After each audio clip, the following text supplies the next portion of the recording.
Lesson 13. In this lesson, we're going to practice going over the break as well as learning a new note, and then we'll work on some dynamics at the very end of the page. So to begin with, exercise 1. Now this is basically an exercise of thirds, or a scale in thirds, which means that the interval between each of these notes is, you guessed it, a third. Now, one of the biggest challenges you'll probably find with this exercise is that as you're going from, say, a G or a low note up to a B or a C or a D or something above the break, you might squeak. This is very common. Now, the one thing I want to make sure that you don't do is tense up and freak out when you squeak. Accept it's going to happen, and we'll move over this hump a lot quicker. Now, the common reasons why we squeak are because a finger isn't quite covering a hole or a key isn't quite pushed down properly. That's probably the most common reason why we would squeak. The other reasons that we might squeak is that our embouchure or our mouth might move, or perhaps we haven't got quite the right formation or pressure that we need. And then finally, try not to bite. As we get tense, as we play high notes, I find the most common reaction is to start biting. And that means that we have a lot of pressure on the top and bottom lip, which means that we then have pressure on the top and bottom of the mouthpiece. Now the problem with this is that we really want the pressure to be on the left and right, not top and bottom. So just make sure that you're relaxing. Exercise 1. 1, 2, 3.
Exercise 2.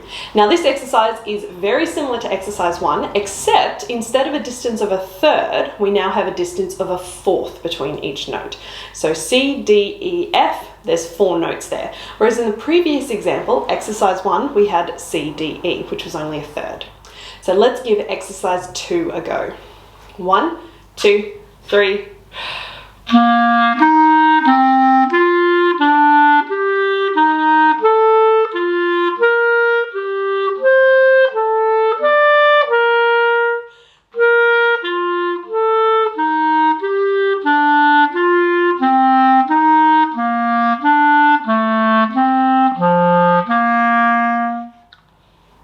Another way you can practice this exercise is to slur between each of the notes. Now this is a really valuable exercise because it really highlights anything that we're not doing quite right. Now if your fingers aren't moving together when you're changing from one note to the other, you might end up getting a couple of extra notes in between. And our mouth, if our mouth isn't in quite the right spot and we're moving from one note to the other and it squeaks or it just doesn't quite work, that will also become really apparent when we're slurring. Other articulations that you could do is you could slur it in pairs, you could do 2 slurred, 2 tongued. There's lots and lots of different ways that you can practice this exercise. Exercise 3. We're now moving into arpeggio territory. So instead of just going up and down in thirds, now we're going to continue up till we get to the top of the scale and then work our way back down. You'll notice the intervals are pretty much still a third between each notes, but we're not going back down after we've gone up like we did in exercise 1. So let's give exercise 3 a go. 1, 2, 3.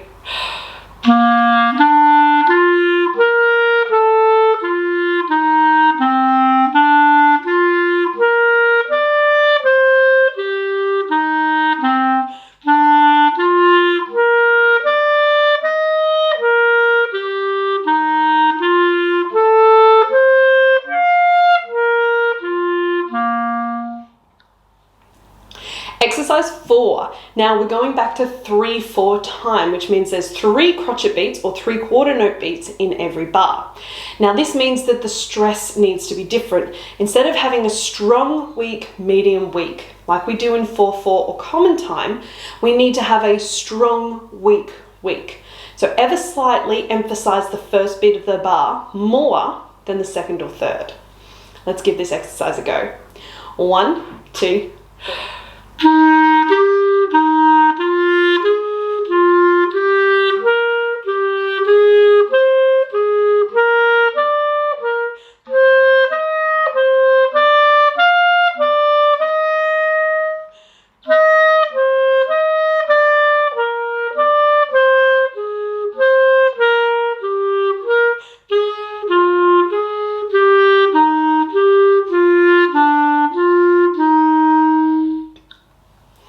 Exercise 5 introduces a new note, our A. Now this is a much higher A than the one that we're already familiar with, and to play it we need our thumb and register key on the back, and then we need fingers 1 and 2. You'll notice this is the same fingering as our low D, except we add the thumb. So fingers 1 and 2, and it should sound like this.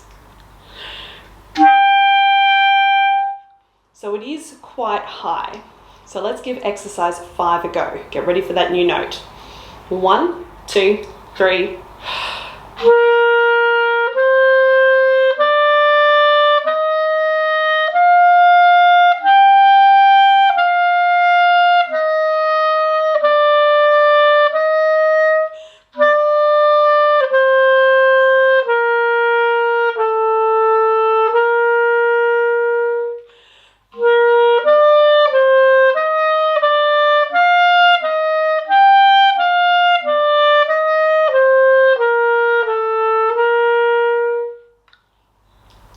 Now remember, to make sure that we're getting a really, really good sound, we need to make sure that we're nice and relaxed. Don't tense and do not bite. If you bite, you apply too much pressure on the top and bottom of the mouthpiece, and it really restricts the amount of air that we can get through the instrument. It's just not going to sound nice. You also need to make sure that you're quite relaxed. And then the other thing is, if you can't get that high note, really think about where you're placing your throat. When we sing, you'll notice if we're singing something low, da, we really drop our throat. If we're singing something high, ah, we're going to lift the back of our throat. Playing the clarinet is exactly the same. If we want low notes, we need to drop it. If we want high notes, like this A, we need to raise the back of our throat. So if your high notes aren't coming out and you're not sure what you're doing wrong, experiment with your throat placement. This will change the air direction, and that might help you get those high notes. Exercise 6 is all about dynamics. Now you'll notice that there are kind of hairpin dynamics underneath each one of these notes. So you've got 8 beats, and then you've got a gradual crescendo, gradual decrescendo. Now it doesn't matter if it's exactly 8 beats, but you do still want to have this loud and then soft. So do what you can do. Your breath support might be much greater than 8 beats, so hold the note longer. Perhaps it's a little bit shorter, so you're going to have a shorter note. Just make sure that the crescendo, decrescendo is even. The other thing to be mindful of is to make sure that you're in tune. Now, as we get louder, we don't generally relax our mouth or loosen. Now, we're pushing more air through. If you don't loosen and relax a little bit, well, then your tuning is going to go way, way, way off. We don't want that. And then as we get softer, people will start to bite, which means we're suddenly going to go really, really sharp. So just be thoughtful of where your intonation is sitting as you're getting louder and softer. I would recommend having a tuner on your music stand and maybe not staring at it the whole time, but checking in with it and see where you're sitting. When you're playing your double F, your fortissimo, are you still in tune? When you're playing your double or triple pianissimo, are you still in tune? So make sure you've got your tuner there. There's very little point in doing this exercise if you're not in tune. Exercise 6. 1, 2, 3.